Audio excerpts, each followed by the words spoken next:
회사에서 퇴직금을 좀 생각하시면 쉽거든요. 그래서 네네. 원래 퇴직금은 회사에서 이제 직장인들한테 주는 건데 네. 이제 요 퇴직금을 내가 개인적으로 조금 더 준비할 때 활용할 수 있는 상품이라고 보시면 될 것 같아요. 아, 퇴직금을요? 네. 아, 이제 그거를 네. 한 번에 목돈으로 받는 게 아니고 이제 연금 형태로 활용할 수 있는 연금식으로 해서요? 네, 그런 오. 상품이죠. 네. 근데 또 이제 들리는 게, 그러니까 네. 좀 그 IRP 같은 경우는 이제 방치하면 뭐 손해다 네.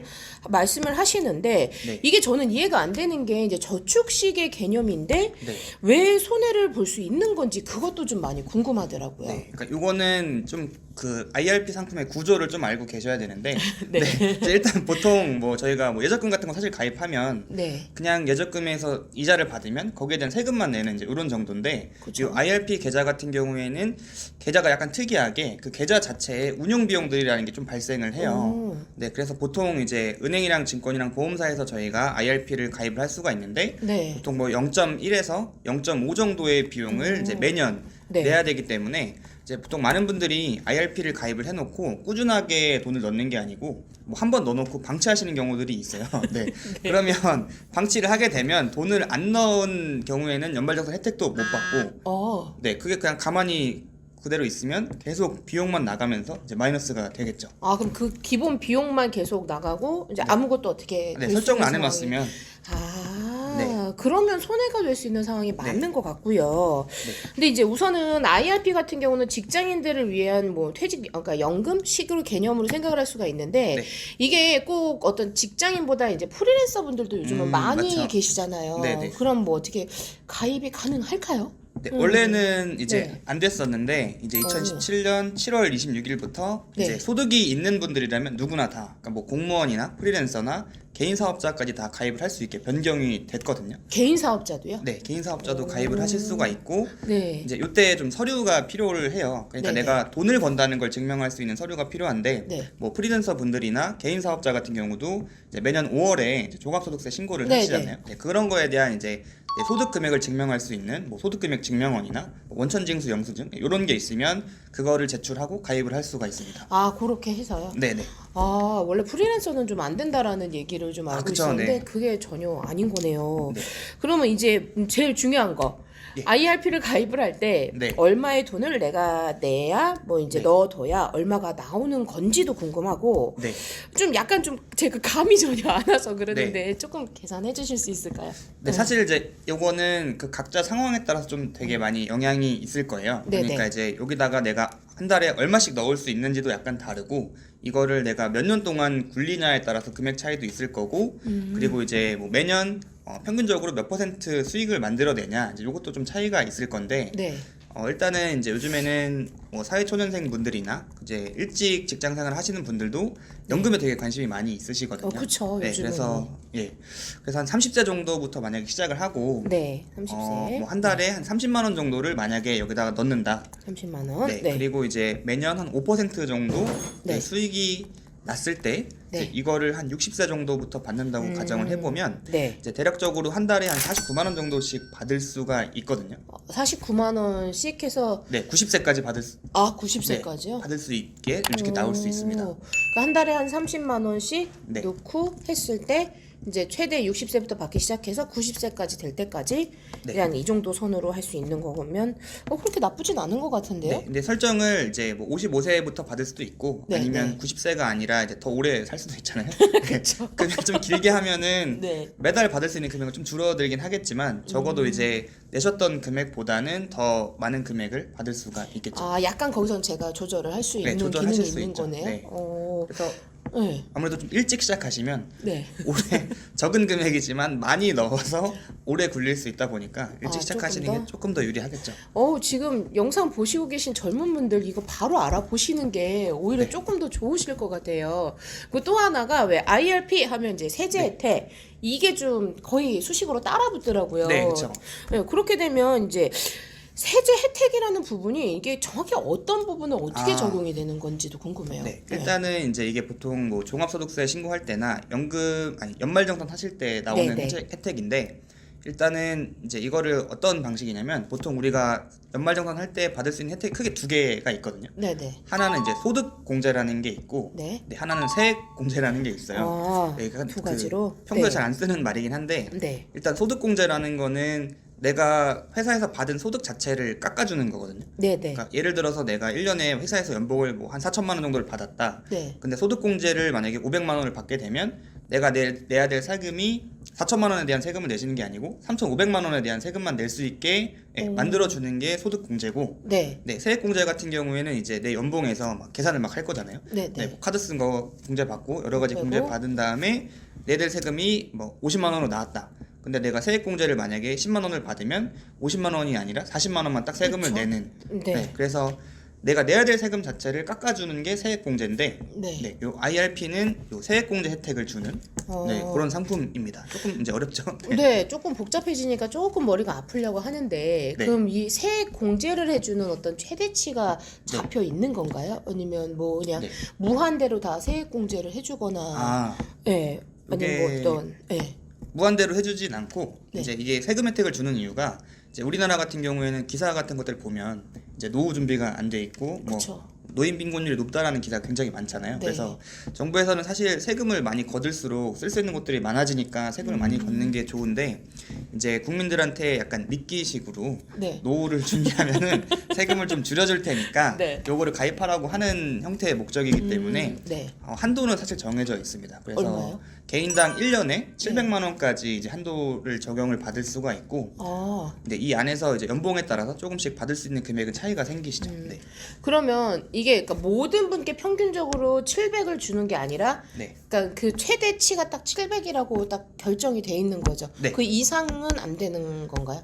IRP에 원래 개인이 1년에 총 넣을 수 있는 거는 1,800만 원까지는 넣으실 수 있어요. 1,800만 원까지? 네. 근데 아. 여기서 세금 혜택을 받을 수 있는 거는 딱 700만 원까지만. 아, 딱 700만 원까지만? 네. 아, 1,800만 원의 그 금액이 정해져 있으니까 그 네네. 700에 어떤 건지 좀 더 확실하게 알게 되는 것 같네요. 네네. 그리고 에디터님, 네. 이게 그 세금 공제 받을 수, 그러니까 세액 공제 받을 수 있는 게 최대치가 700만 원이잖아요. 네.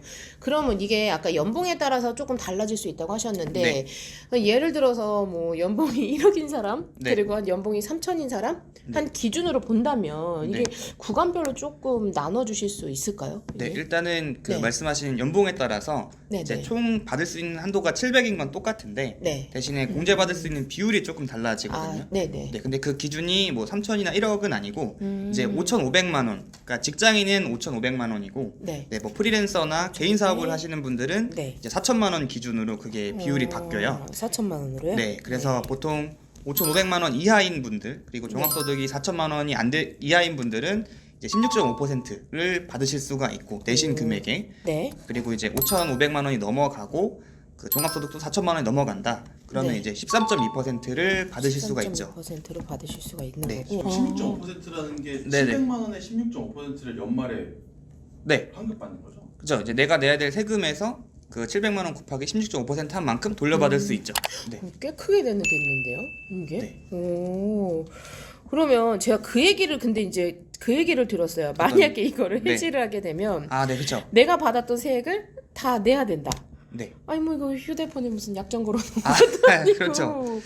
이게 조금 이해가 안 돼서 이게 뭐 어떤 상황인 거예요? 네, 이게 약간 그 IRP의 좀 큰 단점 중에 하나인데 네네. 이제 아까 제가 이거는 약간 미끼 형태의 상품이라고 말씀을 드렸잖아요. 네. 그래서 이제 처음부터 이거는 무조건 이제 노후를 위한 준비 목적의 상품이기 때문에 네. 이게 노후 준비하는 약속을 만약에 안 지킨다 그러면 이제 받았던 혜택을 돌려내라라는 의미거든요. 네. 그래서 이제 아까 제가 700만 원 한도 내에서 16.5%를 다 받게 됐을 때 이제 보통 115만 5천 원까지 세금을 네네. 최대로 줄일 수가 있는데 이제 이 연봉에 따라서 공제받는 혜택은 뭐 16.5%일 수도 있고 13.2%일 수도 있어요. 근데 중간에 해지했을 때 내가 다시 환급해내야 되는 비율은 연봉 상관없이 무조건 이제 16.5%를 내야 되거든요. 네, 그래서 네. 혹시나 좀 연봉이 높아서 IRP를 꾸준하게 잘 넣고 있었는데 네. 이제 세금 혜택은 13.2%를 만약에 받게 되시면 네. 제가 계산을 해보니까 92만 4천 원 정도를 받을 수가 있어요. 근데 이제 90만 4천 원? 네, 네, 중간에 만약에 해지했다. 네. 그러면 아까 똑같은 비율로 돌려내야 된다고 말씀드렸잖아요. 네. 그래서 92만 4천 원 받고 115만 5천 원을 돌려내야 될 수가 있기 아이고야. 때문에 네, 한 네. 20만 원 정도를 내가 더 내야 되는 이런 상황이 생길 수가 있는 거죠. 그러면 이게 어쨌거나 장기간 가야 되는 네, 상품이잖아요. 네. 그러면 혹시 뭐 이렇게 중간에 좀 인출을 할 수 있는 뭐 조건이라든가 아니면 네. 그런 상황이라든가 뭐가 있을까요? 조금. 좀 이제 가능한 상황들은 있는데 네, 조금 네, 이제 네. 극단적인 상황들이 많이 있거든요. 조금 이제 제일 평범한 거는 네. 내가 이제 집이 없는 사람인데 네. 내일무된 집을 처음 살 때 네. 그때는 이제 중도 인출이 이런 그 돌려내는 거 없이 가능하고 네네. 조금 극단적인 상황은 이제 내가 건강이 좀 안 좋거나 아니면 내 가족의 건강이 안 좋아가지고 장기간 뭐 3개월이나 6개월 이상 막 요양을 해야 되는 경우 아유. 아니면 이제 막 천재지변이 나가지고 네. 어쩔 수 없이 막 돈을 꺼내 쓸 수밖에 없는 상황이 생길 수 있잖아요. 그런 경우 그런 경우에만 이 세금 돌려내는 거 없이 인출을 할 수가 있습니다. 꼭 이제 뭔가 이제 딱 벽에 딱 코너에 네. 몰려 있는 상황에서만 진짜 극단적일 되는- 때만 그러니까 어쨌거나 중도 인출이 되는데 코너에만 된다. 네, 그렇습니다. 알겠습니다. 이거는 그렇게 참고를 하면 될 것 같고요. 네. 이게 또 하나가 솔직히 좀 세액공제 받는 게 가장 큰 메리트가 있다고 생각이 되거든요. 네. 그러다 보면 이게 한 번 할 수 있는 게 그러니까 1,800이라는 금액 한정이 있는 거잖아요. 네. 그러면 여러 개 중복 가입을 해서 좀 네. 할 수 있는 건가요? 그러면 네, 중복 가입도 사실 가능하고 이제 네. 제가 처음에 말씀드렸던 것처럼 이게 은행에도 가입할 수 있고 뭐 네, 증권사에도 네, 네. 가입할 수 있고 네. 보험사에도 가입을 할 수 있기 때문에 막 다 쪼개서 여러 개 하셔도 상관은 없어요. 근데 제일 중요한 게 아까 제가 방치하면은 오히려 손해 볼 수 있다고 말씀드렸잖아요. 그래서 좀 관리를 편하게 하시려면 네. 그냥 이제 좀 단순하게 몇 군데 몰아서 해놓거나 한 군데만 활용을 하시는 걸 더 많이 권유드리긴 하죠. 그러면 에디터님 입장에서는 이제 중복 가입을 시켜놓는 거는 그냥 크게 권하지는 조금 네, 관리 굳이 못하면 굳이 아. 안 하는 게 좋습니다. 알겠습니다. 또 키포인트네요. 이거 네. 꼭 알아두시는 게 좋을 것 같고요. 네. 그러면 이게 좀 이게 좀 너무 힘든 상황이 있다면 어쩔 수 없이 해지를 해야 되는 상황이 발생할 수는 있잖아요. 그렇죠, 근데, 네. 근데 혹시 뭐 이렇게 다른 뭐 예적금 같은 경우도 급할 네. 때 담보대출로 잠깐 아, 돌려 네네. 쓰고 하는데 이것도 그런 담보대출이 있는 건가요? 네, 요것도 뭐 네, 가입하신 네. 회사에 따라서 조금 차이는 있을 수 있는데 네네. 일단 여기 들어있는 돈을 담보로 대출이 가능하거든요. 아, 네, 근데 생각보다 내가 넣은 돈이고 네. 담보가 있는데도 불구하고 이자가 좀 높을 수가 있어요. 뭐 평균적으로 일단 4, 5%고 더 높게 나올 수도 있다 보니까 네. 웬만하면 안 하시는 게 제일 좋겠죠. 보통 예적금 담보대출이 한 1, 2%? 네, 그 정도 정도. 되니까요. 그거에 비하면 많이 높게 나오는 거는 네. 맞네요. 그럼 이것도 조금 그러면 어쨌거나 이런 단점이 있어도 많은 사람들이 그 IRP를 좀 많이 개설을 하려고 하는 이유 중에 또 하나가 네. 그 원금을 불어날 수 있다는 거, 원금을 네. 좀 굴릴 수 있다라는 거, 네. 그게 가장 큰 장점이라고 좀 들었는데 네. 그거는 어떻게 되는 거예요? 일단은 이제 아까 네. 제가 세액공제를 말씀드렸잖아요. 그래서 네. 넣는 금액에 대비해서 일단 세액공제를 16.5%나 네. 13.2%를 받기 때문에 네네. 그거에 대해서 일단 확정적으로 내가 돈을 돌려받을 수 있다는 게 있고 네. 그리고 그 안에 사실 IRP 자체가 뭐 돈을 엄청나게 굴려주는 상품은 아니고 네. 그냥 뭐 마트에 갔을 때 장바구니나 카트 정도의 역할이라고 보시면 되거든요. 담아두기. 네, 담아두는. 그래서 네. 그 안에다가 뭐 펀드를 넣을 수도 있고 뭐 예적금을 넣을 수도 있고 네네. 뭐 요즘에 인기 많은 뭐 ETF도 담을 수 있다 보니까 오. 그냥 일반적으로 뭐 내가 적금을 저축하는 것보다는 조금 더 효율적으로 돈을 굴릴 수가 있겠죠. 그럼 어쨌거나 원금이 불어날 수 있는 상황이 발생이 되는 건 맞네요. 네, 그렇죠.